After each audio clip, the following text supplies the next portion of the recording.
14 ou 12 ou 16 jogadores disponíveis é irrelevante. Agora, eu sou sincero, eu vou dizer o seguinte, eu se fosse treinador do Sporting ou adepto do Sporting não estava nada preocupado com este jogo e até pelo contrário. E perguntarias agora, e porquê? E eu explico. Para o City, ou para os jogadores do City, este jogo é uma maçada. Já pensaram bem? O City venceu, e atenção, eu não estou com isto a agredir o Sporting, mas a verdade é que foi 5-0. É um jogo mas que alguém já de nada bom vai senso, acrescentar à eliminatória. claro, é uma maçada ter que cumprir calendário que lhes dera a ele jogar em 5 minutos só para dizer que estavam lá e acabou. Porque alguém de bom senso, em qualquer latitude deste planeta, admite que o Sporting possa reverter a eliminatória a seu favor. É óbvio que não. Já disse que a eliminatória estava resolvida. Claro, e portanto, o que é que eu acho? O City, embora jogue muito, muito rapidamente, para concluir. Pronto, mesmo que devagar, a um ritmo mais comedido, joga muito.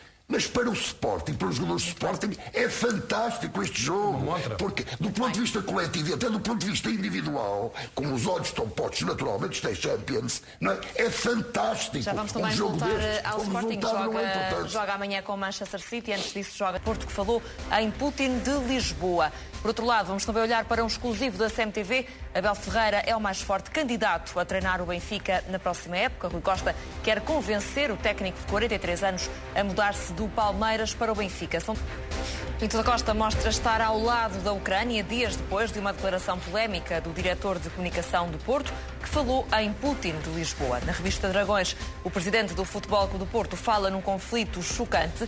Diz que é muito positivo que a FIFA, a UEFA e diversos clubes promovam ações de solidariedade para com o povo ucraniano, mas pede coragem a estas instituições para que sejam adotadas medidas em linha com as sanções aplicadas à Rússia. Pinto da Costa defende que o desporto em geral e o futebol em particular são demasiado importantes para serem dispensados de escolher um lado numa situação como estas. Achas que, João, olhando para estas declarações de Pinto da Costa, que surgem depois daquela polémica a envolver Francisco Marques, há aqui uma tentativa de alguma forma de resolver um pouco essa questão com estas palavras? Não, acho que, com toda a sinceridade, acho que uma coisa não tem a ver com a outra, ou seja, a publicação absolutamente infeliz de Francisco J. Marques não permitia inferir que houvesse menos solidariedade da parte do Futebol Clube do Porto em relação à Ucrânia, ou veemência relativamente àquele que neste momento é um drama na Europa, e não apenas na Europa. Portanto, acho que uma coisa não tem a ver com a outra. Agora, para quem estava à espera de alguma reprovação, digamos, da liderança do Futebol Clube do Porto relativamente a um funcionário de nome Francisco J. Marques, não existiu, nem eu achava expectável que existisse, conhecendo no essencial o Porto e a forma como os seus adeptos nestas circunstâncias, sobretudo relativamente a Lisboa e à capital, e procurando de alguma maneira dividir o país ou acicatar ânimos contra Lisboa, até porque é aqui que estão os dois emblemas, aqui em Lisboa, os dois emblemas que suscitam maior rivalidade, e portanto eu até vou mesmo mais longe. Eu diria que a maioria dos adeptos do Porto viram a publicação de Francisco J. Marques e não tiveram ponta de indignação. Alguns até aplaudiram. Não tenho a mais pequena dúvida. Por que diz isso? Porque conheço o Futebol Clube do Porto e sei qual é o discurso dominante relativamente ao centralismo, enfim, ao que eles alegam ser o centralismo da capital, ou o centralismo lisboeta. Este é um discurso que tem 50 anos, quer dizer... Portanto, mesmo sendo feita aquela referência a Putin no momento de... Sim, eu acho que, repito, Putin não tem a ver, quer dizer, foi de muito mau gosto, como é óbvio. Eu acho que, quer dizer, uma pessoa sensata, sem aqui clubite aguda, terá que condenar, não é? Terá que condenar e achar que é uma infelicidade.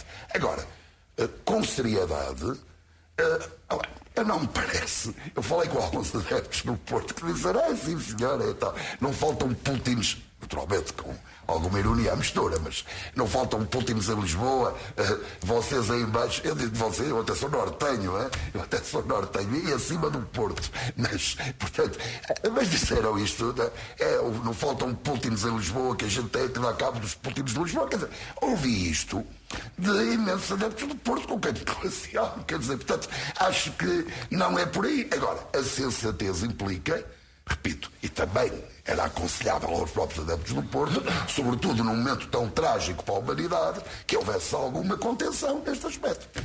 Achas, Bernardo, que deveria ter havido alguma intervenção pública do Futebol Clube do Porto, especificamente sobre aquilo que foi dito por Francisco Marques e depois foi apagada essa publicação? Se queres que diga-me, eu acho que aquilo é uma coisa pessoal, portanto, não sei bem se o Porto tinha que se meter nisso. E também me parece, muito sinceramente, que a publicação de Francisco J. Marques não implica nenhum apoio ou não apoio à causa ucraniana.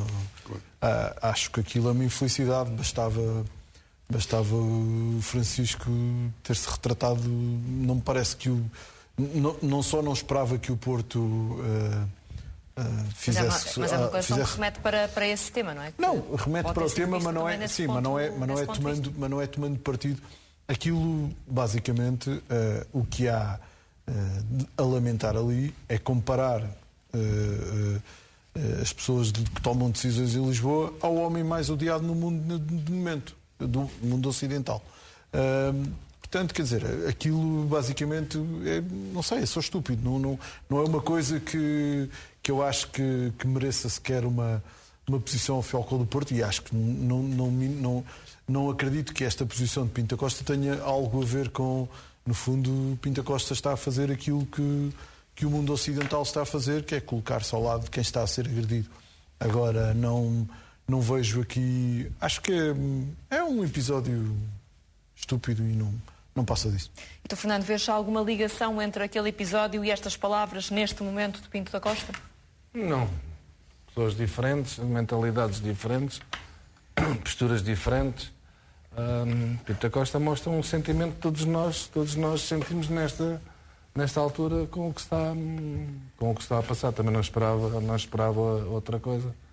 Quanto a Francisco J. Marques, disse, está dito, vai ficar feio, numa altura complicada, depois se retirou, mas não merece muitos comentários. Acho que não faz sentido nenhum a publicação que ele teve, e no Pinto da Costa não esperava outra coisa.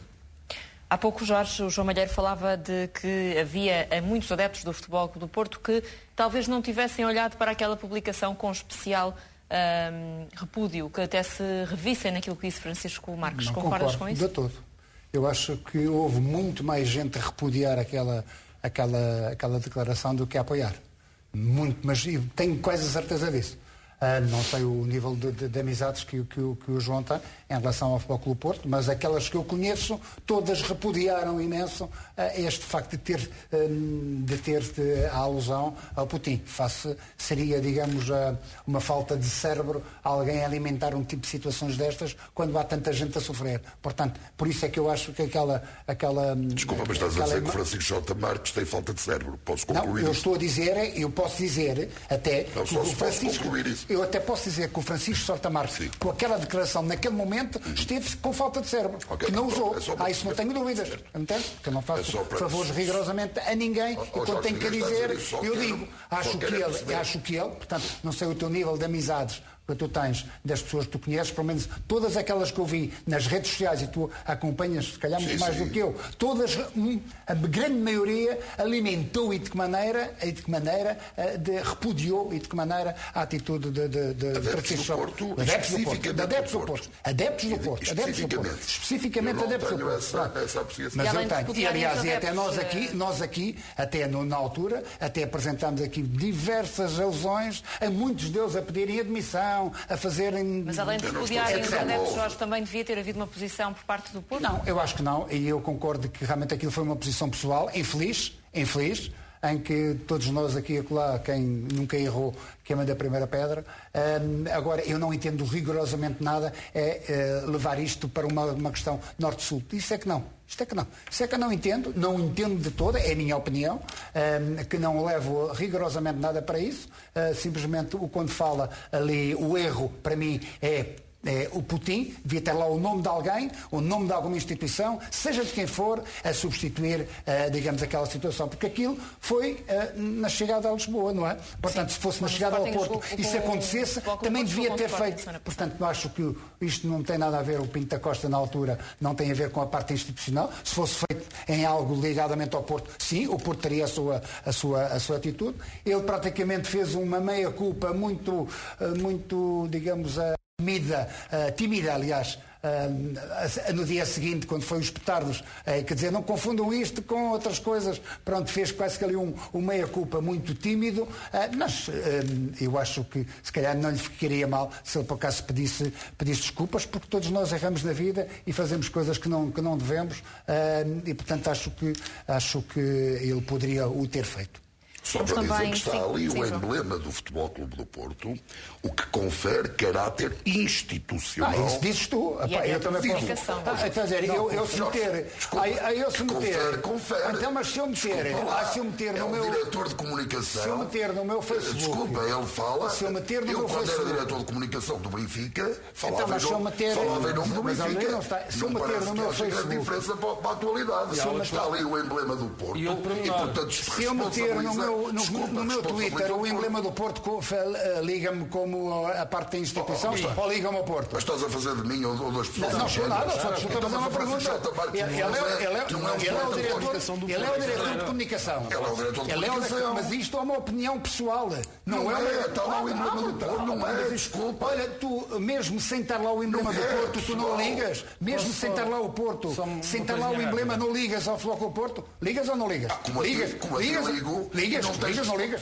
Jorge, o emblema é que vai mudar tudo. Como a ti ligou ao o emblema é que muda tudo. Mas diria que não. Por exemplo, o que tu dizes aqui não vincula o Futebol Clube do Porto, certo? Claro que não. O que diz Francisco J. Marques, ou o que escreve... Pode ou não. Pode ou não. Jorge, por favor. Pode ou não. Por favor. Estou de acordo com o João. Pode ou não. Por favor. Afinal, vincula ou não. Mas Jorge, por favor. Eu acho que porta-voz do clube. Eu acho que isto não foi francamente. O que eu queria dizer, e estou mais de acordo com o João. Peço desculpas, não é? Quando eu digo que não é a opinião do Porto, porque eu acho que isto não foi uma coisa pensada pelo Porto. Isto foi uma reação ali quente a um momento em que... Não é uma opinião do Porto. Não é uma opinião do Porto. Não é uma opinião do Futebol do Porto. Mas isso a gente pode vincular tudo ao Porto. A gente pode vincular. Ele é funcionário do Porto, não é? Ele é o diretor de comunicação do Futebol do Porto. Por isso mesmo. Escreve no seu tweet oficial, vincula ao Porto. Por isso mesmo. Eu entendo isso. Mas neste caso, segundo foi dito, é uma opinião dele. Foi uma opinião dele. Mas não pode ser. Mas o diretor de comunicação. Jorge, faz-me desculpar. Faz-me desculpar. O diretor de comunicação não pode ter, sobretudo com o emblema do clube. Então diz-me uma coisa. Tu, como diretor de comunicação, tinhas livre-arbítrio de dizeres o que muito bem querias, sem dar cavaco a ninguém? Não. Então pronto. Não. Pronto, não tinhas, pois não? Portanto, falavas com as pessoas. Claro, por isso é que falava em nome do Benfica. Neste caso, se calhar não falou com ninguém. É uma opinião dele. Duplo erro. Nunca errastes? Olha, estás tu a desculpabilizar. Não. É um erro, não desculpabilizar. Jorge, não desculpabilizar. Não deves aqui dizer isso. Jorge, eu fui, desculpem agora, mas puxo um pouco a brasa à minha sardinha, porque exerci esse cargo no Benfica. Tudo o que ele dizia, mesmo sem o emblema do clube, se eu dissesse alguma coisa, vinculava o clube, que era porta-voz do clube. Portanto, tinha que ter o cuidado, e como tu disse muito bem, eu não agia por iniciativa própria, sobretudo em matéria delicada. Conferia com os dirigentes do clube, então, com o presidente do clube. Onde é que podem e até onde podem ir? Agora eu faço outra pergunta. Não era o Benfica. Agora eu faço outra pergunta. Não é meu. Quer dizer, eu nunca poderia ser. Se a Mariana deixar, não é? Como é lógico. Não, eu concluo, Jorge. Tudo o que eu dizia na altura, Portanto, no tempo em que estive na direção de comunicação do Benfica, vinculava o clube, Sim, que era o exatamente. porta-voz do Benfica. Vamos partir do princípio que realmente isto era um vínculo ao Flóculo Porto. Não é partir então, desse, tu achas, só pode ser esse. Mas isso é a interpretação que tu possas ter. Então, quando tu tens uma ligação e que tu partes para um post deste ligado ao clube, tu vais apagar no minuto seguinte? Mas Mas isto é uma coisa em termos de... Jorge, mas essa Jorge, mas esse é o melhor exemplo. De orelhas foi individual, não foi do clube. Mas esse é o melhor exemplo. Isso que estás a dizer é que estás a dizer Ele está a dizer que é o clube, está a dizer que está vinculado ao futebol. esse é o melhor exemplo que aquele tweet representa o Futebol Clube do Porto e que houve no Futebol Clube do Porto quem não gostasse daquilo que Exatamente. Mas eu acho que há aqui uma coisa. Eu não tenho dúvidas disso. Mas é que eu não tenho dúvidas disso. Mariana, deixa-me só dizer consequências. Deixa-me só dizer aqui uma coisa. Acho que há aqui uma coisa interessante que está relacionada com um tema que falámos anteriormente, que é, hoje em dia, as claques e os diretores de comunicação são armas de arremesso dos clubes. Eu lembro do papel do João no Benfica. O João era porta-voz do Benfica, mas numa altura em que a mediatização e o João até foi, para a altura, um porta-voz mediático. Mas a mediatização dos clubes era diferente e havia menos ferramentas à disposição dos clubes.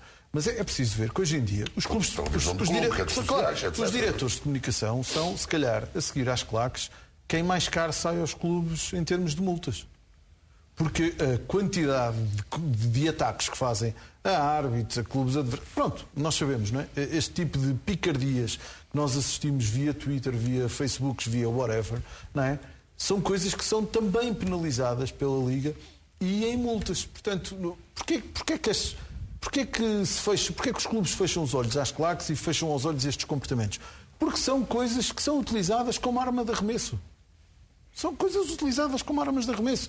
E aqui não é só o Francisco J. Marques. O Francisco J. Marques é, se calhar, o mais mediático dos diretores de comunicação do país, muito a ver com o papel que desempenhou no caso dos e-mails, mas não é o único. Não é o único. Portanto, e os clubes estão dispostos a pagar estas multas. E às vezes já em estas alarvidades, como esta do Putinho de Lisboa, que obviamente foi infeliz, e não falei com o Francisco Fabrício, mas tenho quase a certeza que ele próprio, se calhar, hoje tinha pensado 3 vezes antes de escrever aquilo. Mas a questão aqui tem a ver com o poder que isto dá aos clubes e com o poder de mexer com o outro lado. E aqui era antes de um jogo com o Sporting e o que o Francisco J. Marques estava a fazer era insinuar, parece-me, que alguém, para prejudicar o Porto antes do jogo, tinha mandado, quando curiosamente o Sporting, à chegada à Madeira, tinha feito exatamente a mesma coisa. Sim, mas não foi no aeroporto, isto foi quase no autocarro, é diferente. Não foi a mesma coisa. Os jogadores... Foi no autocarro. Foram lá ter o autocarro do autocarro. Sim, foi entrar no Sporting, fazer a mesma coisa. Aquilo tem a ver com alguma ordem que existe no aeroporto, não sei... Nem obrigatório é. Não sei se... Nem obrigatório é. Tenho a certeza que não é Vladimir Putin que manda fazer isto. Claro, e para concluir, parece que portanto, responsável é a Ana, não é? O presidente do Conselho de Administração é portista. Muito bem, mas isso não tem nada a ver, está animada a conversa. Isso não tem a ver. O responsável da Ana, eu quando falei aqui na Ana, já vais concluir essa ideia, até porque está também animada a nossa conversa, mas hoje é também a noite de Liga dos Campeões e já há 2 equipas apuradas para os quartos de final da competição. Vamos ver os golos com a Francisca Genese. Voltarmos ao futebol em Portugal. Concretamente ao Benfica, que foi multado em mais de 10 mil euros devido às taxas que foram atiradas para o relvado no jogo com o Portimonense. A sanção foi conhecida ao início desta noite. O momento aconteceu à meia hora de jogo. A claque No Name Boys completou 30 anos desde a fundação e quis assinalar o aniversário. Ontem o Benfica tinha lamentado a interrupção do encontro. O Clube da Luz realçou que colaborou, como sempre, com as forças de segurança e com o promotor do jogo para que existissem condições de segurança. É um exclusivo da CMTV. Abel Ferreira é o mais forte candidato a treinar o Benfica na próxima época. Rui Costa quer convencer o treinador de 43 anos a mudar-se do Palmeiras para o Benfica. Por sua vez, Abel Ferreira está agora mais receptivo a deixar o Brasil. O treinador português deixou em aberto a hipótese de sair do Palmeiras. Aconteceu quando reagiu ao episódio de violência no futebol brasileiro que provocou um morto e vários feridos. Abel Ferreira tem contrato com o Palmeiras até ao final deste ano, mas a cláusula de rescisão é de 2,5 milhões de euros, um valor que a SAD benfiquista considera acessível, até porque vai deixar de pagar o salário de Jorge Jesus a partir de julho.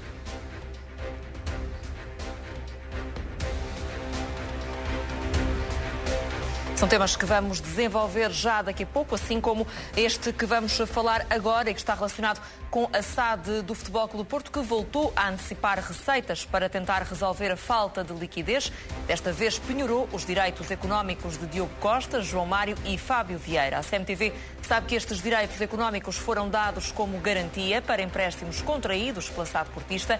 Nestas operações, através dos juros, o Porto consegue resolver o problema da falta de liquidez. Já vamos também desenvolver estes 3 temas, mas há pouco, Jorge, interrompi-te quando falavas também da questão relativamente a Francisco Marcos. Não, é porque o João estava a falar em relação à Ana por ser do Porto ou deixar de ser do Porto. Eu penso que aquilo não tinha a ver muito com a Ana. Eu falei até aqui na Ana como falei de uma entidade qualquer. Ele ali tinha que pôr o nome de alguém, seja quem for, seja quem fosse, e não pôr o Putin. O erro para mim é Putin. E eu não quero lá saber se o diretor é da Ana, ou se é do Porto, ou se é seja de onde for. Ele ali tinha que ter outro tipo de situação. E, portanto, quando o João há bocado falou o cérebro às vezes para as pessoas, não é?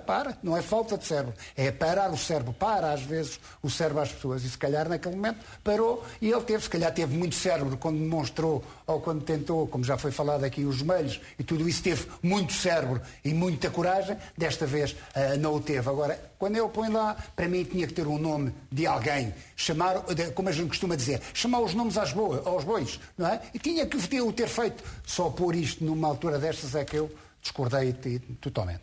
Muito bem, vamos voltar ao Benfica com o Rui Costa, que assistiu de perto ao treino da equipa durante o dia de hoje. O presidente do Benfica fez questão de cumprimentar os jogadores que treinaram no centro de estágios do Seixal. A equipa de Nelson Veríssimo prepara o jogo da próxima sexta-feira frente ao Vizela para o campeonato no Estádio da Luz.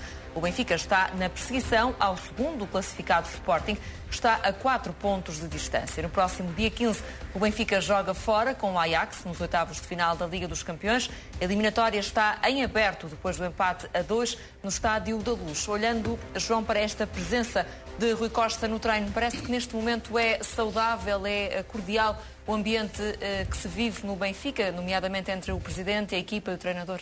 Eu acho que desse ponto de vista não havia nenhum sobressalto. Acho que o relacionamento presidente, estrutura, jogadores, que era, digamos, bom. Portanto, agora, há um dado adicional. Há uma certa reabilitação, felizmente, uma certa reabilitação competitiva do Benfica.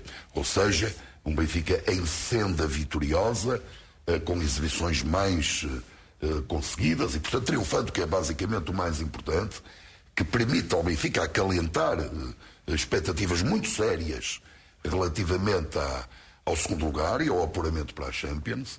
Dir-me-ão, até o primeiro é possível. Bom, teoricamente é, mas eu não acredito. A distância, infelizmente, não é? A distância é demasiado pronunciada em relação ao Futebol Clube do Porto, em relação ao Sporting, não. E o segundo vale Champions, isso é muito importante. Mas há também a questão Ajax. Quer dizer, o que se esperava era que o Benfica se despistasse, deixa-me dizer assim, no jogo em casa frente ao Ajax. Sabia-se do potencial do Ajax, sobretudo ofensivamente, e portanto que o Benfica iria passar por grandes dificuldades e provavelmente perderia o jogo e a eliminatória ficaria, digamos, resolvida na Luz. Não foi o que aconteceu. Hoje, como sabemos, há a vantagem, neste caso, dos golos fora não valerem em caso de igualdade, portanto 2-0 é como um 0-0. Exatamente igual, e por isso o Benfica, mesmo percebendo-se que o Ajax tem, sobretudo em termos ofensivos, mais qualidade, e creio que, enfim, quem assiste aos jogos percebe. Já do ponto de vista defensivo, embora eu acho que individualmente tem muito bons jogadores, mas coletivamente não parece que tenha um grande funcionamento e, portanto, é perfeitamente possível o Benfica marcar em Amsterdão e, portanto, eu diria, admitindo que o Ajax é favorito, até porque joga em casa e não vem mal ao mundo conceder o favoritismo ao adversário, que o Benfica tem uma palavra a dizer e não é de excluir o apuramento do Benfica, o que seria notável para os quartos de final. Qual é que será neste momento a prioridade? Portanto, em aberto esses dois objetivos, não é? É difícil, sabes? Bem, como é só um jogo, quer dizer, se fosse mais, mas só um jogo, bem, se fosse os quartos era ótimo, porque era pelo menos ainda mais 2, não é? E nessa fase da prova, mas como é um jogo, eu não arriscaria. Eu acho que o Benfica tem que. Sempre se disse que o campeonato era a prioridade. Enfim, o Benfica está muito longe do primeiro lugar, tem a hipótese do segundo, como há pouco explanei. Agora, eu tenho alguma dificuldade em responder para essa questão. Quer dizer, uma vitória, ou melhor, ultrapassar o Ajax não salva a época de todo, até porque o Benfica provavelmente não conquistará mais uma vez num ano inteiro um único troféu, e de facto isto não tem a ver, digamos, com o palmarés do Benfica ao longo do seu historial, portanto um jejum tão pronunciado, mas francamente, quer dizer, eu tenho dificuldade porque quartos de final da Champions são quartos de final da Champions. Olha que eu digo o Porto, que o ano passado, e com absoluto mérito, conseguiu e foi eliminado aí pelo Chelsea, que veio a sagrar-se campeão da Europa, como sabemos. Portanto, não quer dizer que seja rigorosamente assim, sabemos que não, mas está nos quartos de final, diga-se o que se disser, são as 8 melhores equipas da Europa. Quer dizer, nós sabemos que não é bem assim.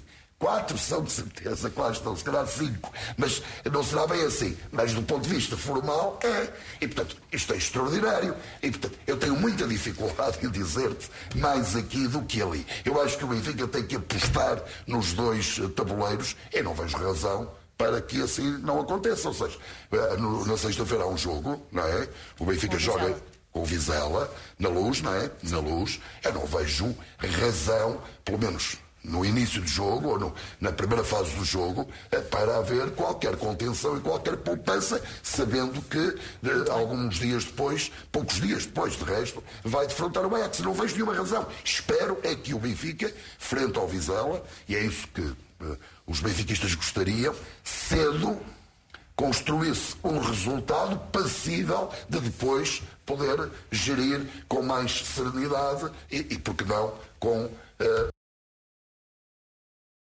os olhos postos, ou a cabeça posta, o que tu quiseres, o coração, o que tu quiseres, no jogo na Holanda, não é? Há poucos dias, ou nos Países Baixos, como se diz agora. Há poucos dias, Pizzi falou ao Jornal Record e desmentiu também que estivesse diretamente ligado à saída de Jorge Jesus, mas olhando para o Benfica que vemos neste momento, é um Benfica que, por oposição àquele, respira melhor, nota-se a diferença da época até aquele momento e agora? Depende, se tu vires o Benfica com Jorge Jesus, também conseguiu bons resultados e até parecia estar a piorar após a troca. Portanto, o futebol é um bocadinho um momento e a verdade é que o Benfica parece ter-se reencontrado, ainda não joga um futebol fabuloso. Eu diria que conseguiu fazê-lo na segunda parte frente ao Ajax, onde eu acho que fez uma belíssima exibição e mostrou que o problema do Benfica não é a qualidade dos seus jogadores per si, é muita coisa junta, são muitos fatores que têm a ver com a liderança anterior, têm a ver com os problemas todos que rodeiam o Benfica, têm a ver se calhar com uma época que não foi muito bem planeada. Eu acho que há aqui neste momento o Benfica está num plano que muitas vezes até era o plano do Sporting, que era tentar chegar à Champions e já sem ambições, grandes ambições. Porquê? Porque, como diz o João, é difícil haver neste momento títulos para conquistar. Quer dizer, com todo o respeito, não me parece que o Porto vá dar essa balda ao Sporting, quanto mais ao Benfica. Portanto, aqui não me parece que haja aqui... sei lá, seria preciso um cataclismo atingir a equipa de Sérgio Conceição para vermos o Benfica campeão. Portanto, eu acho que há... Agora, as expectativas estavam já tão baixas e o Benfica faz aquela reviravolta com o Ajax e consegue um resultado que lhe permite, de facto, e atenção, que permite de facto ir jogar a Amsterdão com tudo em aberto, principalmente até porque os golos fora hoje em dia não valem. Portanto, eu acho que neste momento há aqui várias questões. Uma é, por exemplo, qual é o papel de Nelson Veríssimo se passaram mais esta eliminatória da Champions e chegar ao segundo lugar? Pode ser repensada, por exemplo, a continuidade do treinador? A questão aqui é, pode não ser, não é? Mas fica sempre ali, atenção, se conseguir chegar ao segundo lugar e passar na Champions, ficará sempre então aí com uma pequena sombra sobre o homem que vier, não é? E aí sim, eu acho que para vir um novo homem tem que ser um homem que quando digo homem, um treinador, não é? Que esteja acima de qualquer dúvida em termos de valor, porque eu acho que neste momento o Benfica precisa de fazer um reset. Acho que o Rui Costa devia ter limpo um pouco mais os corredores da luz quando se recandidatou, porque se tivesse um bocadinho menos de vieirismo nas suas fileiras, acredito que muito deste ambiente se calhar tinha melhorado automaticamente. Preferiu não fazê-lo e é uma opção que só ele diz respeito. Agora, lá está, o futebol é o momento. Se o Benfica conseguir ultrapassar o Sporting e conseguir ultrapassar o Ajax, vai fazer a melhor época possível, sendo que nada apagará o facto de, em mais um ano, não conseguir nenhum dos 4 troféus que as provas nacionais conferem, não é? Também achas, Fernando, como dizia o Bernardo, que Rui Costa deveria ter eliminado mais algumas pessoas associadas à antiga direção quando assumiu ele próprio o cargo? Tudo a seu tempo. Eu pego aqui nas palavras do João, que diz que existe um bom relacionamento entre presidente, estrutura e jogadores. Tanto que havia um bom relacionamento, conseguiram correr com o Jorge Jesus. Fantástico. Esse era um dos principais objetivos. Conseguiram correr com o Jorge Jesus, esse bom relacionamento, essa comunhão de esforços, conseguiram correr com um treinador pergunta excelente. foi feita na atualidade. Sim, eu estou-te a dizer. Tanto que há um bom relacionamento, já na altura havia. Com os jogadores, com o treinador, com os jogadores, com o presidente, com a estrutura, havia um bom relacionamento. Mas conseguiram correr com o treinador. Falas que conseguiram correr com o treinador, falas dos jogadores ou também do Rui Costa? Todos, é evidente. Tiveram que se meter todos um lado uns dos outros para conseguir correr com o treinador com aquela capacidade. Portanto, isto ficou tudo com a culpa de Jorge Jesus. Jorge Jesus, neste momento, no Benfica, é o culpado de tudo. É o culpado dos jogadores que vieram, é o culpado dos maus resultados. Se o Benfica espera que não chegue ao segundo lugar, foi o Jorge Jesus que Veríssimo chegou tarde, não conseguiu. Se o Jorge Jesus tem saído mais cedo, se calhar o Veríssimo conseguia chegar ao segundo lugar, até é possível. Está tudo em aberto. Portanto, a estrutura, aquela comunhão fantástica, conseguiram o seu objetivo, que era correr com o treinador. Portanto, esse objetivo está cumprido, agora vamos aos outros objetivos. Conseguir um bom resultado com o Ajax, e bem, e têm 50% de hipóteses de passar. Isso é mais que evidente. E ter o segundo lugar também à mercê. À mercê? Espero que não. Qual é que deve ser neste momento o grande objetivo do Benfica, Jorge?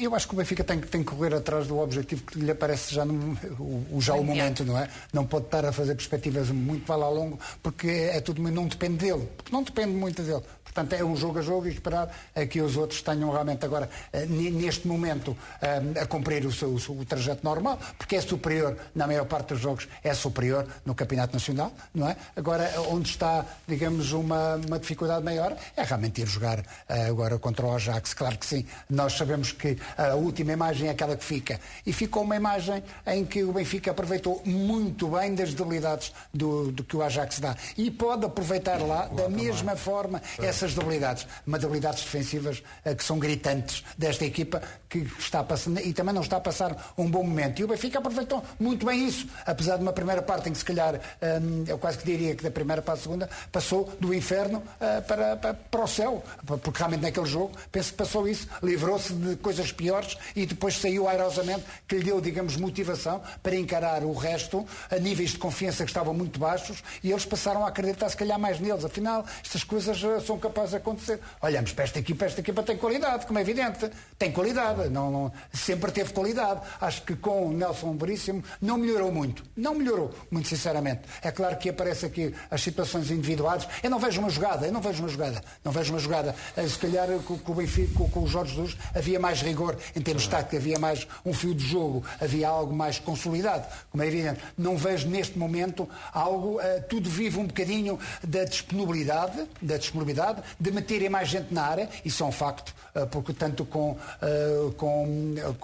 Darling e Gonçalo Ramos, ou com Yaramchuk e Gonçalo Ramos, há mais gente, mas não vejo realmente grandes melhorias. Rafa é igual a ele próprio, Cebolinha é de vai e vem, às vezes faz umas coisas engraçadas, mas também não vi uma mudança, digamos, nos jogadores tão transcendente assim. Um ou outro, sim, aconteceu, e portanto acho que o foco que tem que existir neste momento realmente este jogo com a Ajax, que eu acho que é muito importante em termos até para o resto do campeonato, porque se isso acontecer, digamos que é muito importante para o Benfica, é importante para o futebol português. Está na luta. E muito importante para o futebol português. E há pouco o Fernando falava quase de uma união entre os jogadores e o treinador e o presidente para despedir Jorge Jesus, e era até nesse sentido um pouco que colocava há pouco a questão se agora o ambiente era diferente. Queres também responder àquilo que dizia o Fernando? Não, eu apenas esclareci, Fernando, que respondi à pergunta que me formulaste no presente ou no passado mais recente. Que o Fernando dizia relativamente ao treinador anterior? Bom, eu não estou na posse de todos os dados. Tem-se falado muito e ainda hoje há muita matéria por esclarecer, e quem pode esclarecer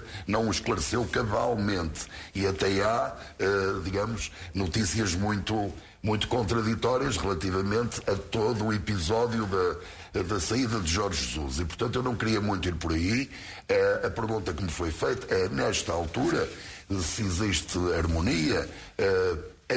A ideia que eu tenho é que sim.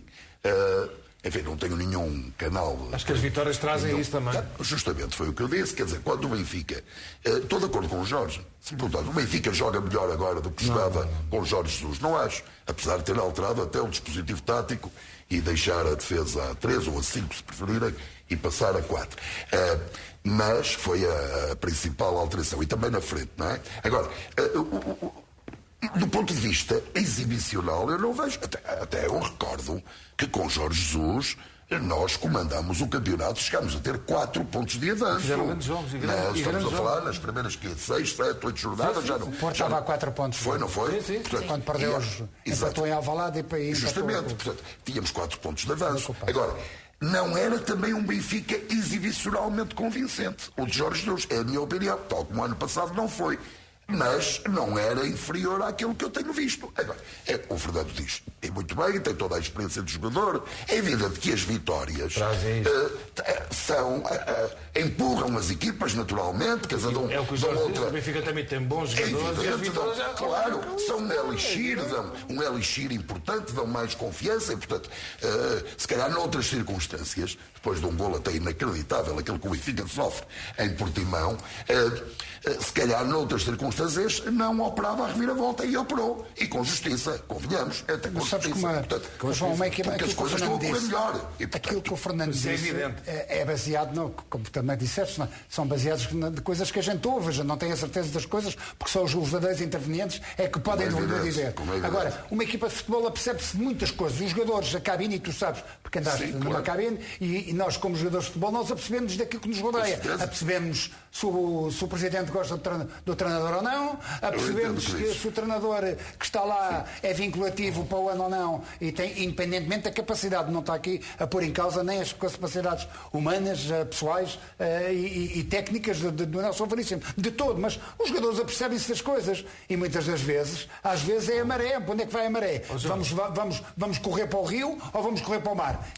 E isso dita muito os resultados. Mas nesse caso, isto não é coisas que a gente ouve, isto são factos. Isto aconteceu. Os jogadores recusaram-se a treinar. Isto não é ouvi, não. Isto é um facto. E a consequência dos jogadores se recusarem a treinar, passado uma hora, Jorge Jesus vai embora. Mas já agora que falas nisso, o Bernardo, a entrevista que o Pizzi deu ao Record contraria um pouco esta ideia que o Fernando está a realçar de que havia uma tentativa de correr com Jorge Jesus? O Pizzi deu a versão dele e a que teve direito no recorde, não é? Porque na verdade ainda não tínhamos ouvido Pizzi a certa altura parecia o causador de todos os males, quando me parece que um jogador não pode, de facto, seja Pizzi, seja outro qualquer. Eu acho que nenhum jogador tem o poder que parecia ter sido atribuído a Pizzi em toda aquela novela. E o Pizzi deu a sua versão. Obviamente não estava à espera que Pizzi dissesse que era o causador da saída de Jorge Jesus, até porque, vamos lá ver uma coisa, nenhum jogador tem esse poder, não é? Não foi Pizzi que deixou ou fez com que Jorge Jesus saísse. Não tem esse poder. Um jogador é um jogador. Há um jogador, há o treinador, há o responsável pelo futebol, há o presidente, há muita gente na estrutura de um clube acima de um jogador. Portanto, eu acho que não é uma questão de contrariar ou não. São as palavras diretas, frontais da pessoa que esteve envolvida no caso e que não se vê como responsável pela saída A questão aqui, para mim, nem é se tem razão ou não tem razão. É a versão do próprio e uma coisa, para mim, parece-me clara, num grande clube, não é um jogador que dita a lei.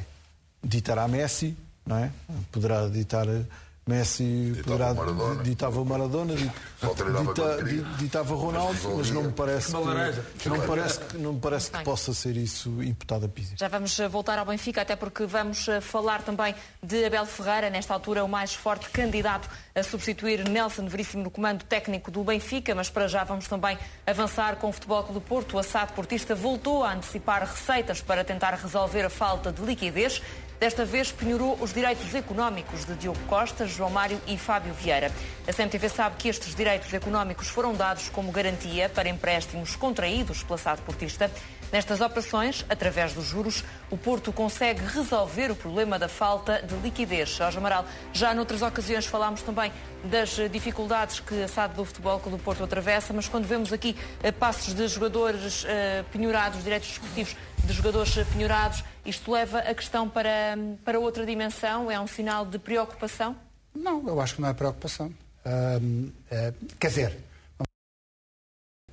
a preocupação é os problemas que o Porto está a passar. Isso sim, é preocupação, como é evidente, lógico, é preocupação. Não é só o Porto, não é só o Porto. O problema é que a maior parte dos clubes portugueses estão a passar as dificuldades financeiras que a maior parte dos clubes portugueses estão a passar. É claro que isto é um empréstimo que é feito e é que é dado, digamos, a uma hipoteca dos passos dos jogadores. Nós pedimos um empréstimo ao banco e a gente às vezes dá à nossa casa, mas pagamos, não é? Mas pagamos, temos que pagar, senão vão lá buscar. É adiar os problemas para a frente, não é? Porque mas estão a infelizmente, para resolver os problemas de os clubes todos estão a fazer isso. O Sporting agora fez um empréstimo, também fez um adiantamento. O Benfica também já fez e mete essas coisas. Também faz. São processos legais e normais de o fazer. Estranho era se fosse, digamos, a dar o PEP ao Marcando como investimento. Isso é que não era muito investimento, não é? Agora, dar estes jovens são as mais-valias do clube. Esses são. Agora, eu lamento muito que os bancos portugueses tenham fechado as portas aos clubes, à exceção deste perdão, agora último, que deram ao Sporting, como é evidente, porque são 90 e tal milhões que somos todos nós que vamos pagar. Isso é que lamento isso, mas pronto, mas isso é a política do banco, e o banco aí é que é o grande responsável por tê-lo feito. Não fizeram isso com o Porto, não fizeram isso com o Benfica, nem com o Rio Ave, nem com o Varzim, nem com outros, com muitos problemas. Portanto, os clubes têm que, para manter uma equipa competitiva, para manter isto que o Futebol Clube do Porto está a fazer até agora, tem que recorrer a esses processos. Os jogadores que lhes dão garantias, e felizmente até agora, isso não é a primeira vez que foi feito, já foi feito anteriormente, e até agora tudo tem sido pago. Portanto, não havendo dívidas, ainda não vi nenhum jogador a jogar por nenhum banco, não é? Portanto, ainda ninguém vai buscar o passe de nenhum jogador. Portanto, espero que isto que consigam resolver os problemas financeiros. Isso sim é importante, porque realmente foram 2 anos com muitos problemas que os clubes todos passaram e que se hipotecaram, e de que maneira. Se já havia males do passado, quer dizer, estes 2 anos de pandemia ainda ficou pior. Esperemos que com esta guerra as coisas também não agonizem ainda mais. Portanto, é uma solução arranjada para ir até ao fim com sucesso e no fim, se calhar, vender alguns jogadores e conseguir ir buscar esse dinheiro. João, quando recentemente Luís Dias foi vendido, houve muitas pessoas que acusaram, e até o próprio Sérgio Conceição deu a entender que partilhava dessa opinião, acusaram a SAD de alguma má gestão, porque não foi capaz de antecipar aquele cenário e aqueles pagamentos que teve que fazer em janeiro. Achas que têm sido mal geridas as contas do Porto nos últimos anos? Vamos ver, e portanto eu vou ver com serenidade e sem dar bicadas, como poderia dar, olha, ao Sporting, indo ao encontro do que disse o Jorge e este autêntico... Isto não é uma bicada ao Sporting, atenção. O Sporting, o Sporting fez, aproveitou-se de uma situação que o banco lhe deu. Quer dizer, o banco que imprimiu, o banco é que é o culpado. Tudo bem, não é se nos lembrarmos do Luís Filipe Vieira, quando foi àquela lá Assembleia que disse: eu não sou culpado, quem é culpado é quem ensinou o papel. Mas o Luís Filipe Vieira, para esclarecer, esse é que são os culpados. Não estou a branquear, mas da vida empresarial dele. Portanto, não tem a ver com o clube, certo? Portanto, o dinheiro não tem a ver com o clube, não tem a ver com o Benfica. Quando foi a... Sim, estou a dizer, estou a falar da responsabilidade das pessoas, dos bancos, não é? Quando digo bicada, toda a gente percebe, quer dizer, neste sentido, o Sporting beneficiou de uma decisão de uma entidade bancária que até pode consubstanciar, ou consubstancia mesmo, concorrência desleal. Agora pode dizer o Sporting, mas eu não quero ir por aí. E relativamente ao Porto, vamos dizer o seguinte: se o Porto fosse uma empresa normal, que não é, não é o Porto, como não é o meu Benfica, como não é o Sporting do Fernando, já tinha ido para a insolvência. Vamos ter claros, quer dizer, portanto... Agora, eu estou de acordo com o Jorge, que aqui fez referência aos terríveis 2 anos de pandemia. Que, aliás, ainda continua, é que nós falamos na pandemia, não houve, mas há. Mas, de qualquer maneira, as coisas são diferentes e abriram e tal, há público de estádios, enfim, tudo isso. Bom, mas é evidente que foi terrível. Agora, qual tem sido a opção do Porto? E por isso é que não pode, e não digo isto pejorativamente, não pode abrir mão de nenhum expediente como este. Porque a opção do Porto é muito clara. E por isso é que alguns jogadores, e teve um prejuízo brutal, saem a custo zero. Porque, em primeiro lugar, para o Porto, e por isso também não há contestação, enfim, dos adeptos, pelo menos audível, não é? O Porto aposta sobretudo na competição. Na competição. O Luís Dias foi uma exceção. E, de facto, justiça seja feita, não se nota, grande diferença. O Porto continua a vencer, continua com boas exibições, continua a jogar bem. Sendo que o Luís Dias, na minha opinião, e não é por ele ter saído, já o dizia antes, era o melhor jogador do Campeonato Nacional. Certo? Ou da nossa Liga. Agora, o Porto aposta completamente na competição. E o resto ver-se-á. E depois vai socorrendo de expedientes. Atenção, a expressão expediente, repito mais uma vez, não é pejorativa. Expediente, enfim, daquilo que é possível, com certeza, justamente. Não podia ser pejorativa. Quem tem um saco azul, não, justamente, não vais por ela. Não podes falar. Eu não estou aqui a falar com piadinhas. Não? Então, tu estás a falar do expediente, estás a falar de uma situação financeira. A expressão expediente. Legal, mas legal. E quem é que... Tu não investiste na parte desportiva? Mas tu embirras com tudo, parece que alguém está a bater. Mas alguém disse aqui, ou melhor, ouviste da minha boca. O Benfica não fez uma aposta desportiva. Estou com o Benfica, deixa o Benfica. Tu és representante da onda? Queres fazer o favor de ouvir? Eu estou a dizer que o Porto, com esta aposta sistemática na competição, por vezes, por exemplo, poderia vender, sei lá, um Herrera ou os vários que já... Como já teve a oportunidade de vender, o Brahim, nas duas, teve a oportunidade de vender. Porquê é que o Porto não fez isso? Porque apostou claramente. Exatamente. Então eu estou a elogiar. Exatamente. Os jogadores jogaram até o último dia, não é? Agora, e por isso é que não pode abrir mão, pronto, para não usar, parece que a expressão expediente aqui não pode abrir mão de quaisquer recursos no sentido de acautelar aquela que é uma absolutamente depauperada situação financeira. Mas se quiseres, e não é para te fazer nenhum favor, mas, por exemplo, eu acho que muito daquilo que podemos chamar crise do Benfica, nos últimos anos, excetuando, de facto, aquela maravilha que foi a segunda volta de Bruno Lage, que nos conduziu com o comando técnico de Bruno Lage, que nos conduziu a um título, na minha opinião, decorre, e nem havia razões para isso, do Benfica não ter apostado na competição, ter depauperado, aqui foi a equipa, e ter perdido o penta. Porque se o Benfica faz penta como eu achava, naquela altura e naquele contexto, depois faria hexa, faria hepta, faria octo, Já tínhamos que ir para... Quer dizer, a época do arrasar já começava há uns anos atrás. Já tínhamos que ir lá para a época do arrasar. Há 5 anos atrás. Uma coisa assim. Está bem. Nem valia a pena jogar. Pensa. Olha, tu devias ir ver, porque tu sabes, vê qual era a equipa desse do Penta, vê qual é a equipa do Penta, vê os jogadores. Vê os jogadores. Vê os jogadores. É único. É único.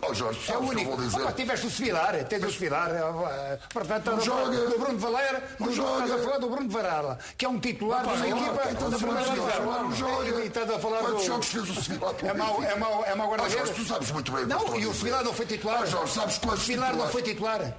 Não foi titular da equipa do Benfica? Não. Devia ser o Predome e tudo, até entrou. Devia ser o Predome. Depois, tu é que és o provocador. Não é provocador. Tu estás a falar. Tu estás a falar. De um ano de podias ganhar o Penta, em que tu tens uma grande equipa. Tens uma grande agora, pareceu que foi um... Podia ter muito melhor, Jorge. O que aconteceu... Podia, se não saísse... O teu ex-presidente... 5 ou 6 titulares. O teu ex-presidente acreditou que aquilo ia a saíram 5 ou 6 titulares. O teu ex-presidente acreditou que ia haver muita paixão nesse ano. E deixou de haver paixão. O ex-presidente do Benfica, sabes o que é que pensou? E apareceu um grande povo. Sabes o que é que o ex-presidente do Benfica pensou? Apareceu um grande povo. Dás-me licença, posso dizer o que é que... tens que dar mérito a isso. E dou completamente... Sobretudo ao Sérgio Conceição. Exatamente. Com certeza, mas vamos lá. Mas, Jorge, então, eu ao contrário de ti, não estou aqui de metralhadora contra o Porto, os esportistas ou os sportingistas. Eu também não estou contra nada. Estou um mérito absoluto. Trabalho absolutamente fantástico de Sérgio Conceição à frente do Porto nestes 4, agora 5º ano, não é? Fantástico. Queria só recordar, desculpa, Mariano, porque isto de facto é passado, mas discutiu-se tanto. Como é que foste buscar o Penta? Pois fui até para justificar muito o que o Porto tem feito. Para concluir, João. Para concluir, e já agora para explicar a minha leitura, ao Jorge Amaral, o ex-presidente do Benfica, depois de fazer o tetra, pensou que o Penta eram favas contadas. E porquê? Eu explico. Porque o Porto, esse ano, estava intervencionado, teve que ir buscar jogadores emprestados, Vida, Marega, Abubacar, entre outros, e portanto notável o triunfo do Sérgio Conceição com os jogadores que tinha emprestados aí por todo lado, não pôde buscar ninguém. E o Sporting, com a presidência de Bruno de Carvalho, muito controversa, e aí até veio, infelizmente, a redundar no episódio Alcochete, houve uma, digamos, Luís Filipe Vieira subestimou os adversários, portanto não olhou para a competição e a componente empresarial para ele foi mais importante. E foi isso que levou a olhar para 100 milhões e ganhou o Sporting. Recentes. Jorge, já vamos avançar também, olhar para uma notícia exclusiva da CMTV. Abel Ferreira é o mais forte candidato a treinar o Benfica na próxima época. Rui Costa quer convencer o técnico de 43 anos a mudar-se do Palmeiras para o Benfica. Por sua vez, Abel Ferreira está agora mais receptivo a deixar o Brasil. É um tema em destaque nesta Liga do Ouro. A seguir a uma curta pausa. Até já. E amanhã é dia das equipas portuguesas entrarem em ação nas provas europeias. O Futebol Clube do Porto joga com o Lyon para a Liga Europa e Sérgio Conceição aponta fragilidades defensivas ao adversário do Porto nos oitavos de final da Liga Europa. O técnico reconhece que a equipa francesa não está a atravessar um bom momento no campeonato. Eu acho que o campeonato francês está a fazer um campeonato não muito aquilo que normalmente é pedido a uma equipa com um orçamento que o Lyon tem e a qualidade que tem. Na fase de grupos da Liga Europa já uma resposta condizente com aquilo que é o valor desta equipa. Uma equipa diferente daquela, na minha opinião, daquela que enfrentámos na pré-época, tem evoluído de forma positiva. É verdade que tem-se apontado em França, e eu sigo o campeonato, algumas fragilidades defensivas que tem, e é por aí, olhando um bocadinho para a equipa no seu todo, perceber aquilo que nós podemos aproveitar, algumas precauções temos que ter e principalmente, como o João dizia aqui numa resposta atrás, olhar para aquilo que nós temos que fazer como equipa. Já o Sporting joga em Manchester com o City. Na antevisão do jogo, o Ruben Amorim disse que quer continuar no comando técnico do Sporting. O técnico admite que tudo pode acontecer, mas realça que já está a preparar a próxima época. Em relação a essa pergunta é fácil, eu tenho contrato com o Sporting, sou muito feliz com o Sporting, já estamos a trabalhar na próxima época já há uns meses, temos tudo já planeado, ainda hoje falámos da pré-época, portanto isso está tudo alinhavado, sabendo que no futebol tudo pode acontecer, mas as vontades das partes, quer do treinador, quer da direção, é de continuar. Há muito por fazer no Sporting e esta eliminatória veio demonstrar isto. Temos muito para fazer e, portanto, essa é claramente a ideia. Fernando, aqui há tempos, Ruben Amorim disse que no próximo mercado ia tirar uns dias para ouvir o empresário sobre eventuais propostas, mas agora diz que quer continuar no Sporting e que até já está a preparar a próxima época. Qual é que te parece que é o cenário mais provável? É normal estar a preparar a próxima ano, já que tem contrato. E também é normal tirar 15 dias para ouvir propostas. As coisas estão a correr bem no Sporting desde que ele chegou, com certeza irá haver, ou há, interessados na contratação de Ruben Amorim. Os sinais que vais apanhando do ar, o que é que te parece que pode acontecer? Ruben Amorim vai abrir a porta a uma eventual saída ou está demasiado comprometido neste momento com o projeto do Sporting? E sinais que vêm do ar, isso é complicado. Está comprometido. Sinais que vais apanhando daquilo que vai acontecer. Lógico que ele está comprometido com o Sporting.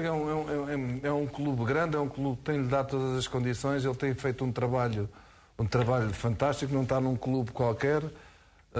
A aposta nele está a ser fantástica.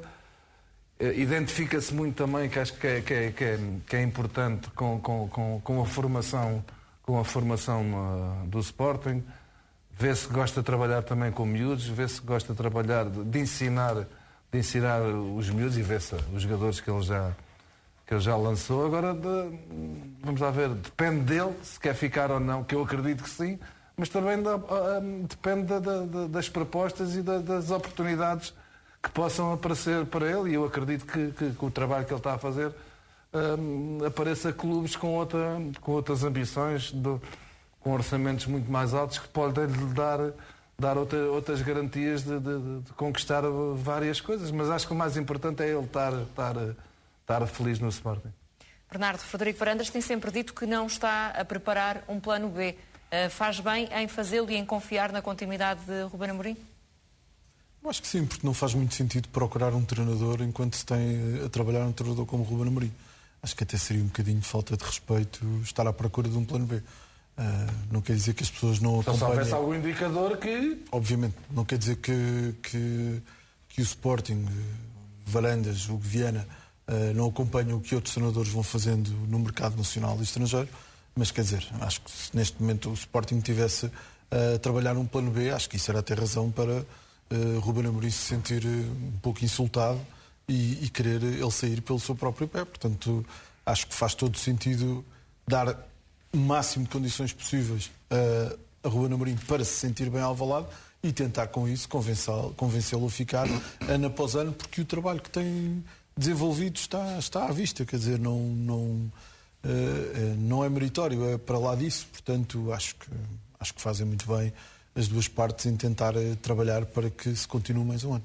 João, ainda é cedo para Ruben Amorim sair do Sporting ou nesta altura já te parece preparado para encarar um grande objetivo a nível europeu?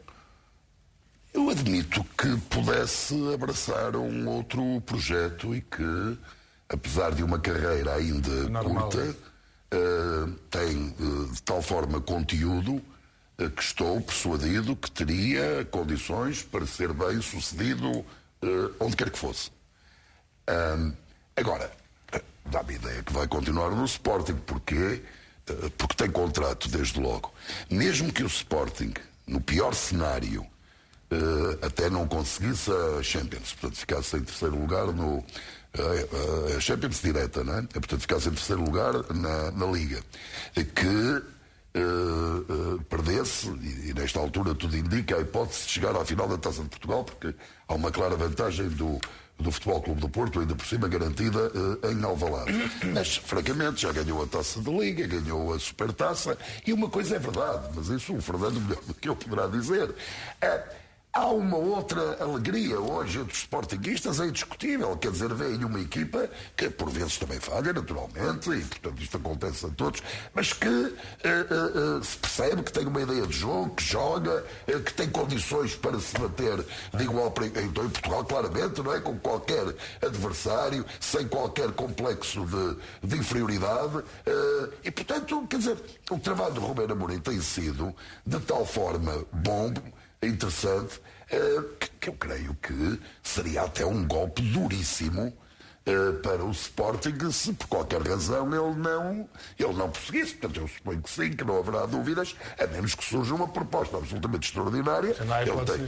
Mas parece-me difícil, até porque a cláusula de rescisão não é propriamente simpática, mesmo para enfim, emblemas de grande dimensão financeira, e estou a falar internacionais, como é óbvio, não nacionais, mas tudo indica que fique. Acho que o Sporting fica a ganhar, Ruben Amorim não fica certamente a perder, ainda está no amanhecer da carreira, portanto no dia alvar da carreira, tem tantos anos à frente e portanto acho que também não tem nenhuma razão para se apressar no que quer que seja, e por aquilo que já tem demonstrado seguramente fará história, já fez de alguma maneira, dando um título ao Sporting ao cabo de um jejum de 18 ou 19 anos, não é?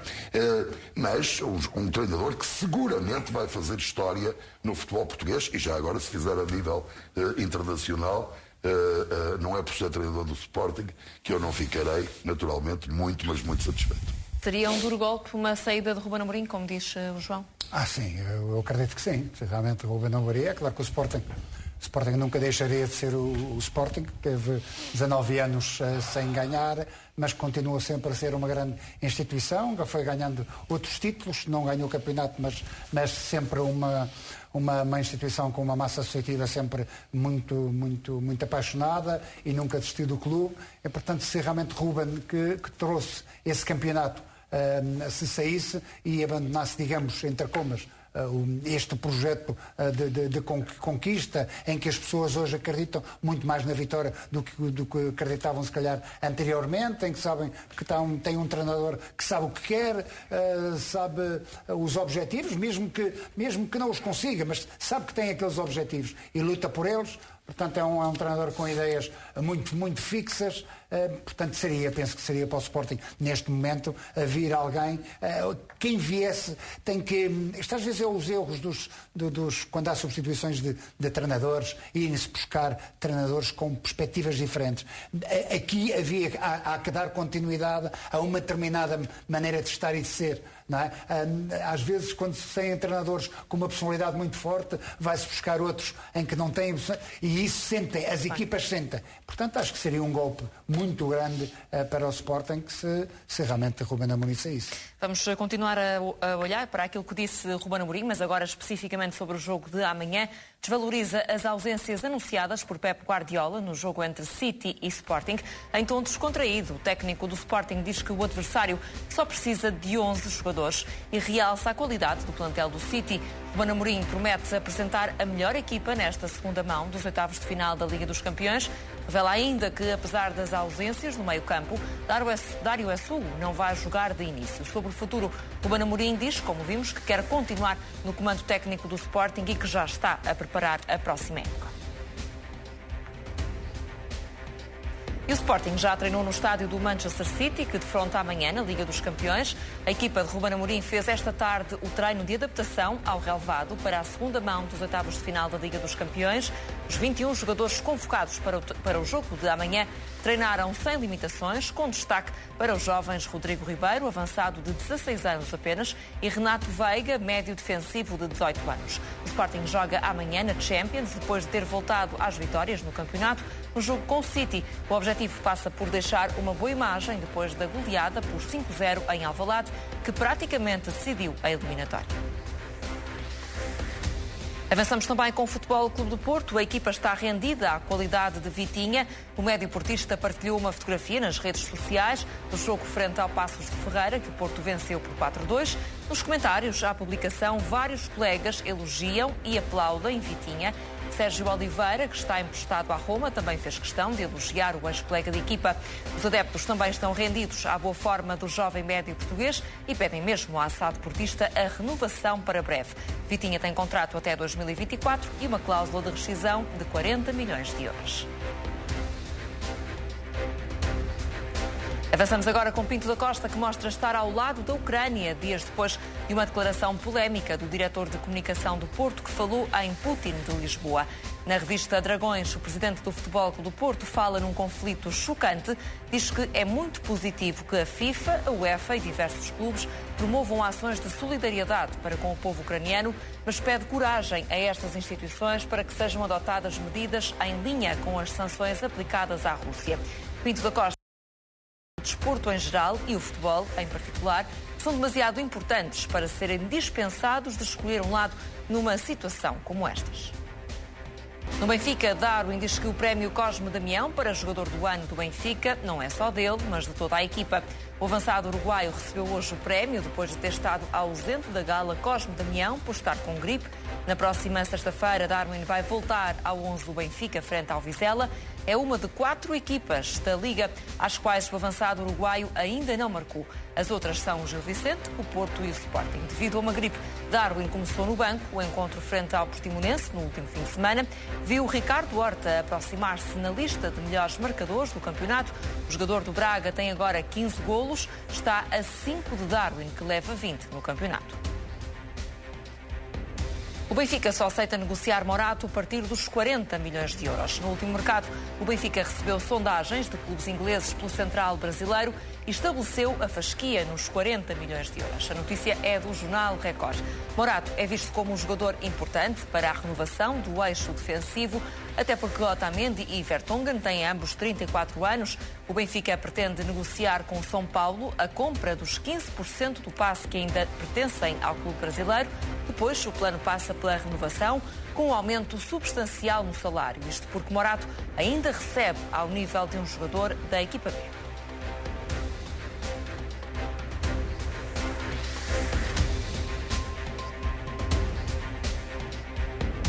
Já vamos voltar ao Benfica, até porque vamos também falar de Abel Ferreira, é o nome mais forte para suceder a Nelson Veríssimo, mas vamos também olhar para os jogos desta noite da Liga dos Campeões com o Francisco Agenésio. De ouro e com o exclusivo da CMTV, Mariana Bel. Abel Ferreira é o mais forte candidato a treinar o Benfica na próxima época. Rui Costa quer convencer o técnico de 43 anos a mudar-se do Palmeiras para o Benfica. Por sua vez, Abel Ferreira está agora mais receptivo a deixar o Brasil. O treinador português deixou em aberto a hipótese de sair do Palmeiras. Aconteceu quando reagiu ao episódio de violência no futebol brasileiro que provocou um morto e vários feridos. Abel Ferreira tem contrato com o Palmeiras até ao final deste ano, mas a cláusula de rescisão é de 2,5 milhões de euros. Um valor que a SAD benfiquista considera acessível, até porque vai deixar de pagar o salário de Jorge Jesus a partir do próximo mês de julho. João, era um treinador que gostavas de ver treinar o Benfica? Eu, antes de mais, gostava era que o Benfica acabasse bem a temporada. Deixa-me dizer o seguinte, com todo o respeito pela informação, naturalmente, alguém terá apurado, enfim, junto não sei de quem, eu não beneficiando, que fique claro, de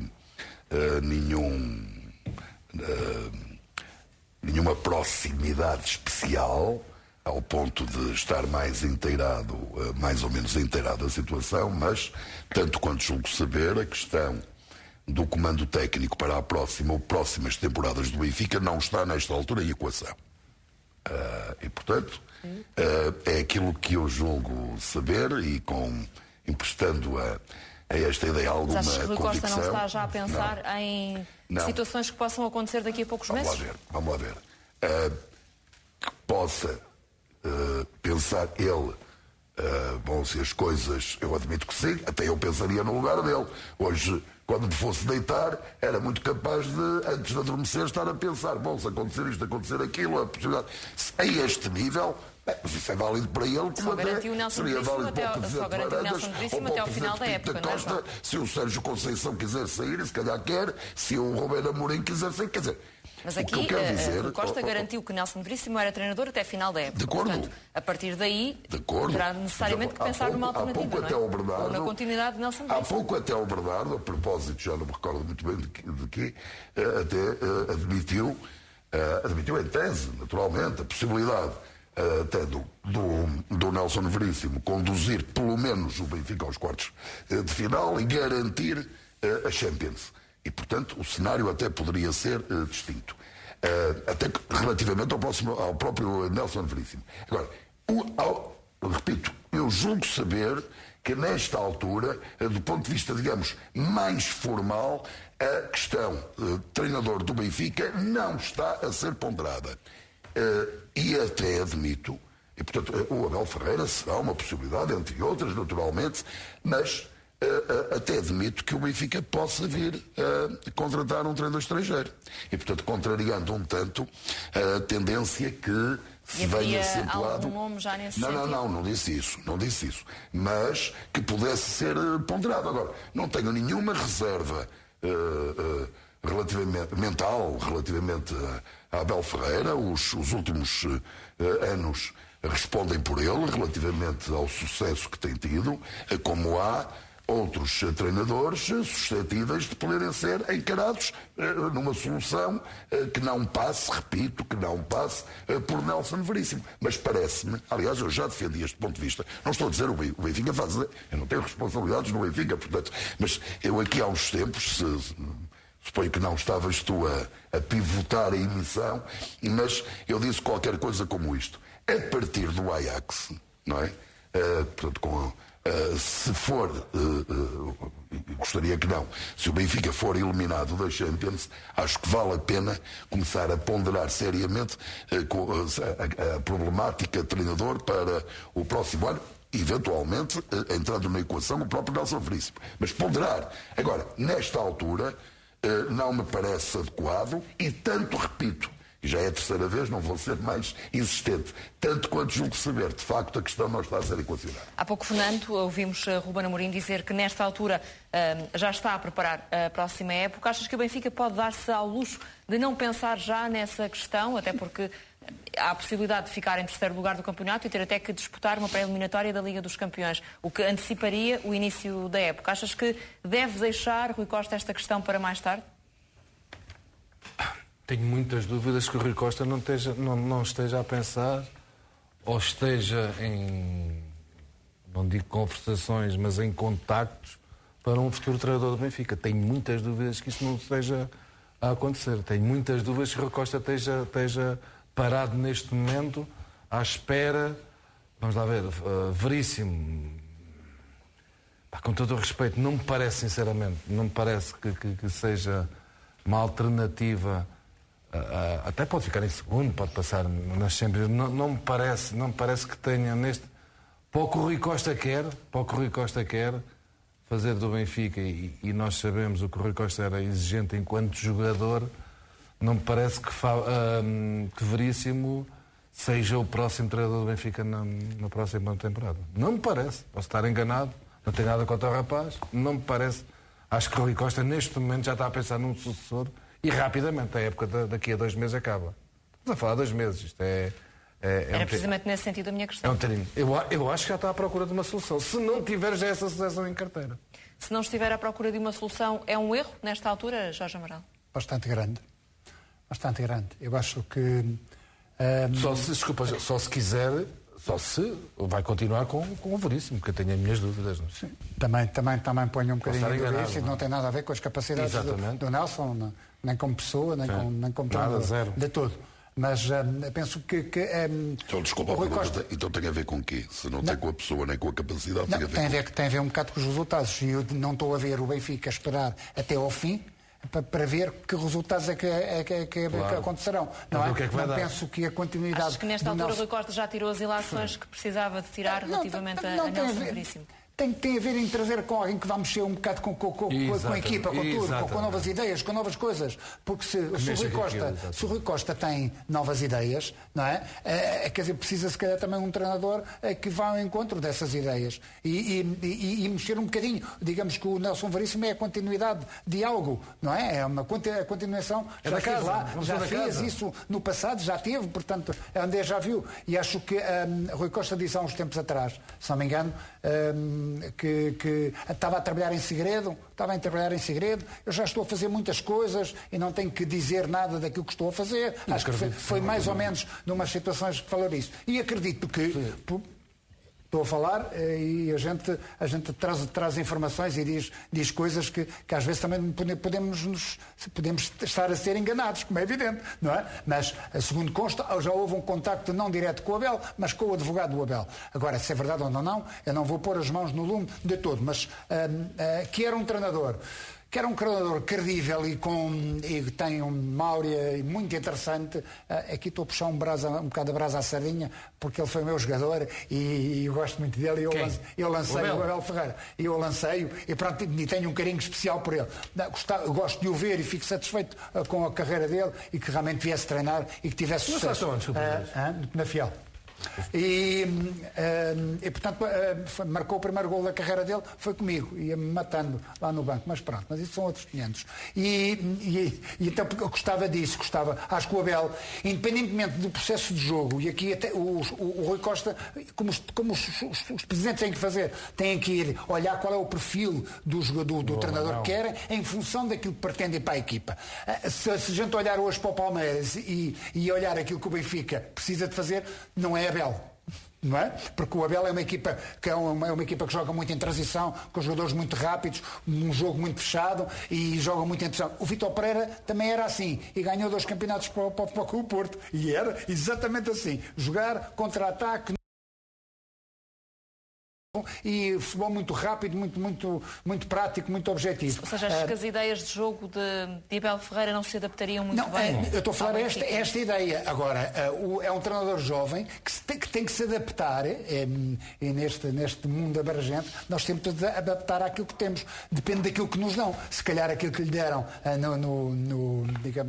no Palmeiras foi para ele trabalhar desta forma e se calhar foi inteligente para o fazer. Se calhar o Ruben, quando sair daqui e se for para uma equipa como o Liverpool ou Palmeiras, se calhar vai jogar de outra maneira totalmente diferente. Portanto, tem que haver uma adaptação. Acredito que o que importa é discutir com o treinador que ideias é que ele tem. O que é que vai? Eu tenho as minhas como presidente e tu tens as tuas, vamos pô-las aqui à mesa. E é importante trazer essas ideias boas. Agora, aquele treinador que se calhar consolidava melhor seria se calhar Leonardo Jardim. Não só pela sua experiência enorme que tem, a todos os níveis, como também em termos de modelo de jogo, tem um modelo de jogo totalmente diferente. Agora, acho que Abel, por aquilo que eu conheço do Abel em termos de ideias de dinâmica de grupo, porque isto é importante, é grupo na mão, ter um grupo, ser mais um.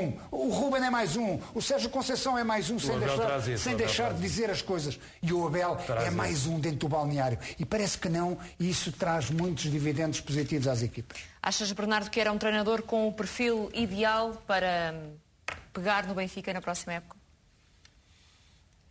O que eu acho conta pouco, para dizer a verdade. Ou seja, eu acho que o Abel é um treinador muito competente e com capacidade. Acho que isso é difícil de ser colocado em causa, mas a questão aqui é o que é que Rui Costa pretende para o futebol do Benfica. Quer dizer, o Rui Costa já disse que quer um regresso à formação, libertando se calhar com isso fundos para o Benfica continuar a investir, mas se calhar a investir em menos jogadores com mais capacidade de classe e de talento. Eu acho que o Abel não teria medo nenhum de ser o rosto dessa mudança. Já fez isso no Braga. Parece-me um treinador... O primeiro clube que pegou grande foi agora no Brasil, não é? Nunca treinou um grande clube, um clube com a exigência que terá o Benfica, mas no Brasil pegou. Não teve medo de ir? Não só não teve medo de ir, como tem enfrentado as situações, tem dado apoio às bolas e tem mostrado arcabouço para isso. Portanto, parece-me que está preparado para pegar num grande do futebol português. Agora, quer dizer, Não sei, não acho que há uma série de...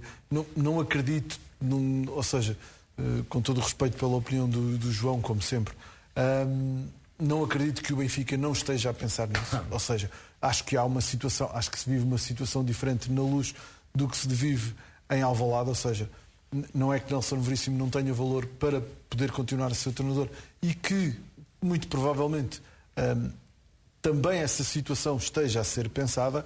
Agora, não me parece que a estrutura de futebol do Benfica possa, neste momento, não estar a pensar no que é que vai fazer na próxima época. Não foi isso que o que eu entendo é que, obviamente, e o João, como benfiquista também, no fundo, alinha neste momento, neste momento é muito mau para Nelson Veríssimo e para a equipa que se discute ao treinador. Por razões mais ou menos óbvias. Claro. Portanto, o João está aqui como comentador independente, mas do Benfica. Mas também e obviamente com responsabilidade. Claro, e não quer alinhar, e não João que vai alimentar isso. Eu percebo. Eu percebo. Mas atenção, como eu disse, e repito, o Nelson Veríssimo pode criar um problema bom ao Rui Costa, como criam os jogadores quando estão todos recuperados e quando o treinador tem todos os jogadores, que é, imaginemos que o Nelson Veríssimo consegue chegar ao segundo lugar e eliminar o Ajax. Isto é um problema bom para o Rui Costa. O que é que o Rui Costa tem que pensar? Mantenha a aposta neste jovem que veio e não conseguiu, por exemplo, conseguiu o Bruno Lage. Sim. Mas acredito no trabalho dele e dou-lhe a hipótese de fazer uma época. Ou não, vou buscar um treinador credenciado e que faça um reset nisto tudo e o Benfica tenha um novo começo. Mas isso... muito pensar Rui Costa nesta altura. Exatamente. Mas telegraficamente, apenas para esclarecer o seguinte. Conjecturar, conversarem sobre isso, enfim, os responsáveis, e desde logo o Presidente, eu admito perfeitamente, mal seria se isso não acontecesse. O que eu excluo nesta altura é contactos diretos com treinador, seja ele quem for, isso excluo completamente, e portanto foi isso que eu pretendi dizer. E diria apenas mais, se me permite dizer muito rápido o seguinte: enquanto benfiquista, há uma coisa que me dá um enorme sossego. Claro que pode errar, toda a gente erra, mas o saber que hoje o Benfica é presidido por um homem do futebol, repito, um homem do futebol, dá-me um grande sossego, porque acho que o Rui Costa tem tudo para acertar, caso haja alteração, naturalmente, do plano técnico e da escolha, portanto, de um novo treinador, se as circunstâncias assim o impuserem. Vamos continuar no Benfica, mas agora olhando para alguns casos de arbitragem do jogo com o Portimonense. O Benfica queixa-se de uma expulsão perdoada a Lucas Pocinholo. O lance é com Yaremchuk, que seguiu para a baliza do Portimonense. O árbitro Fábio Veríssimo assinala falta e mostra amarelo ao central. Há queixas dos dois lados neste lance. Os jogadores da casa reclamam que não há falta e o Benfica pede vermelho direto para Lucas. Fernando, qual é a tua leitura deste lance? Toca na bola antes, o jogador, mas depois faz aquele bola-jogador. Para mim era expulsão. Não sei como é que dizem que o jogador está ao lado, mas ele fica sozinho em frente à baliza. Muito idêntica àquela do Futebol Clube do Porto, salvo com o Evanilson. O outro está um bocadinho mais longe, mas fica em frente à baliza. Devia ser expulso, Lucas Pocinholo, Jorge? Eu acho que não. A minha explicação é única. Eu vou dar um exemplo do penalti sobre o Paulinho, em que o jogador toca na bola, mas no mesmo momento que toca na bola, toca no pé dele atrás. Quer dizer, há uma causa e efeito muito... O penalti em casa... Acho que fora da área. Não, foi aquele penalti que foi o penalti. Já não sei qual foi o jogo, não foi de fora da área, foi dentro da área. Sim. Em que ele toca primeiro na bola ao jogador, e depois dá-lhe. Ele aqui, ele faz um corte e só depois é que há o contacto a seguir. Só depois é que há o contacto. Quer dizer, se nós a falamos, andamos aqui, e depois quando estes cortes é assim, foi um corte de risco. Era um corte de risco, podia não tocar na bola, mas ele toca primeiro na bola. Se ele toca no joelho, primeiro, se toca-lhe no joelho, no joelho e na bola, aí para mim era expulsão, porque a situação como está é para expulsão, isso sem dúvida. Agora ele não toca, ele toca primeiro na bola, vai à bola primeiro e só depois é que há contacto, mas isso por norma tem que sempre acontecer, quer dizer, cada vez que a gente vai à bola depois há sempre um contacto, não é? Traça a perna direita toda do rapaz. Tenho muita dificuldade em entender isto como vermelho. Aqui, Bernardo, há a perspectiva do Portimonense que defende que não há falta e depois há a perspectiva do Benfica que defende que devia ter sido cartão vermelho. O árbitro assinala falta. Assinalando falta, devia ter mostrado o cartão vermelho? Há duas dimensões para mim nesta questão. Uma, na minha opinião, isto é cartão vermelho. Claro. Não tenho dúvidas nenhumas sobre esse aspecto. Conseguia entender, apesar de para mim ser vermelho, conseguia entender que o árbitro decidisse que não era falta. Porque é que conseguia entender? Era o árbitro ser ludibriado pelo corte na bola, que existe. O jogador toca na bola e o árbitro decidia, tocou primeiro na bola, portanto não há falta. Para mim seria um erro, mas era um erro que eu entendia. Não entendo este erro do cartão amarelo. Este eu confesso que é o único erro que eu não entendo. Ou seja, para mim, se é falta, é vermelho. Até porque eu acho que a entrada é um bocadinho perigosa pelo movimento do pé do Yaramchuk. Até acho a entrada um bocadinho perigosa para... Uma coisa é isso só de carrinho, e da maneira como ele vai à bola. Ele faz ali uma espécie de tesouro ao pé do Yaramchuk. Portanto, para mim, vermelho claro, não tenho dúvidas nenhumas. No entanto, conseguia perceber se o árbitro visse o toque na bola e não valorizasse o contacto posterior. Conseguia perceber, era um erro, para mim era um erro, mas conseguia perceber. Agora, o cartão amarelo não entendo. Não faz sentido e para nenhum. mim, muito claramente, vermelho. Falta-nos ouvir também o João sobre este lance. E vou ser muito rápido, até porque o essencial está dito. Sendo falta indiscutivelmente cartão vermelho. Pode admitir-se, enfim, eu vejo esta imagem, gostava de ver de outro ângulo, de outras posições, parece-me falta, apesar de me dar a ideia que o jogador toca na bola, mas a entrada de facto parece-me faltosa, mas seja como for, a ser falta é indiscutivelmente cartão vermelho. E o árbitro marcou falta, logo tem que mostrar cartão vermelho.